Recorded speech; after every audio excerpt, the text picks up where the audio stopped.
జై శ్రీరామ్.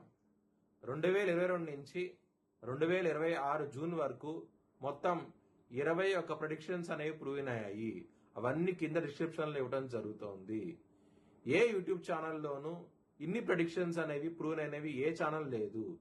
మీరు కనుక నన్ను సంప్రదిస్తే కనుక మీ date of birth, time, place of birth నాకు ఇస్తే కనుక మీ కెరియర్ గురించి, మ్యారేజ్ గురించి, ఫ్యామిలీ గురించి, బిజినెస్ గురించి, హెల్త్ గురించి చెప్పడం జరుగుతుంది. కనుక నన్ను సంప్రదించండి. జై శ్రీరామ్. చనిపోయిన వారికి మాసకము, తద్దినము, సంవత్సరికము చేయబడును. మీరు హెచ్ఎల్ఎన్ జ్యోతిష్యాలను సంప్రదిస్తే కనుక మీకు వివరాలు ఇవ్వటం జరుగుతుంది. మీకు లైవ్ వీడియో కాల్లో ఇవన్నీ చూపించడం జరుగుతుంది. ఇది కృష్ణానది తీరంలో జరుగుతుంది. ఇది తులారాశికి అధిపతి శుక్రుడు. తులారాశిలో స్వాతి 4 పాదాలు, చిత్త 3-4 పాదాలు, విశాఖ 1-2-3 పాదాలు ఉంటాయి. ఈ నక్షత్రం వాళ్ళందరూ నేను చెప్పే వార ఫలితాలు వర్తిస్తాయి. ఈ వారంలో తులారాశి వారికి గురువు, సూర్యుడు యోగిస్తున్నారు, బుధుడు యోగిస్తున్నారు, 6వ స్థానంలో శని యోగిస్తున్నారు. 4 గ్రహాలు యోగిస్తున్నాయి. మంగళవారం రోజు ముఖ్యమైన పనులు స్టార్ట్ చేస్తే ఖచ్చితంగా విజయం సాధిస్తారు. ఆదివారము, గురువారం రోజుల్లో ముఖ్యమైన పనులు స్టార్ట్ చేయకండి, ఇబ్బంది పడే అవకాశం అవుతూ ఉంటది.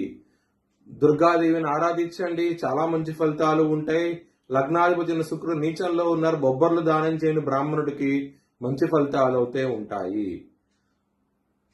తులారాశి వారికి కుటుంబాధిపతి అయిన కుజుడు 9వ భావంలో ఉన్నారు. కొంచెం జాగ్రత్త అంటూ ఎక్కువ తీసుకోండి. ధనపరంగా సమస్యలు అవుతే ఉంటాయి. విపరీతమైన ఖర్చు అంటూ ఉంటది. చాలా జాగ్రత్తగా అవుతే ఉండండి. లవర్స్ కి బ్యాడ్ టైం నడుస్తోంది. పంచమ స్థానంలో రాహు ఉన్నప్పుడు 3వ వ్యక్తి మూలంగా లవర్స్ కి ఇబ్బంది పడే అవకాశం అవుతే ఉంటది. చాలా జాగ్రత్తగా అవుతే ఉండండి. ఆరోగ్యపరంగా సమస్యలు అవుతే ఉంటాయి. శత్రువులు అనే వాళ్ళు చాలా అధికంగా ఉంటారు. ఈ వారంలో నవగ్రహ స్తోత్రపారాయణం చేయండి, మంచి ఫలితాలు అవుతే ఉంటాయి.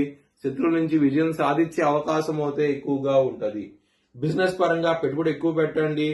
మ్యారేజ్ పరంగా సప్తమాధిపతి అయిన కుజుడు 9వ భావంలో ఉండటం మూలంగా మంచి ఫలితాలు ఉంటాయి. మ్యారేజ్ పరంగా 10వ స్థానంలో గురువు, బుధుడు, రవి 3 గ్రహాలు చాలా అద్భుతమైన ఫలితాలు ఇస్తున్నారు. గురువు గారు చాలా హంస మహాపురుష యోగంతో ఉన్నారు. దాని మూలంగా పాజిటివ్ డెవలప్మెంట్స్ అయితే వస్తాయి. వృత్తిపరంగా చాలా సంతోషంగా అవుతే ఉంటారు. సూర్యుడు 10వ స్థానం నుంచి లాభస్థానానికి వస్తున్నారు. ఆగస్టు 17వ తారీఖు నుంచి దాని మూలంగా చాలా పాజిటివ్ డెవలప్మెంట్స్ వస్తాయి. లాభాధిపతి లాభస్థానంలో ఉండటం మూలంగా మీకు పాజిటివ్ డెవలప్మెంట్స్ చాలా బాగుంటాయి.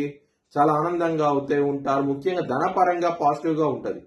మీ భవిష్యత్ వివరాల కోసమై హెచ్ఎల్ఎన్ జ్యోతిష్యాలను సంప్రదించండి. Please like, share and subscribe my channel.